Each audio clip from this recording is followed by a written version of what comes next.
In this video, I'm going to show you how to fix your dishwasher if it keeps tripping the breaker. This can be frustrating, but the solution might be simpler than you think.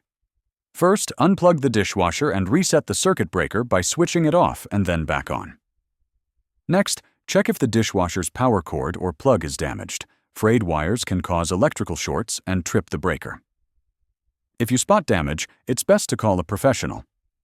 Inspect the dishwasher's wiring inside the access panel for loose or burnt connections. Tighten any loose wires carefully. Make sure the dishwasher isn't overloaded with water, as leaks can cause electrical problems.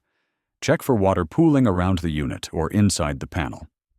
Also, test if the breaker itself is faulty by seeing if it trips with other appliances or a different breaker is available.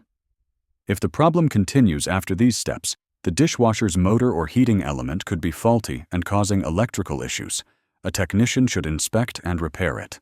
If this video helped you, please like and subscribe to the channel for more easy appliance fixes.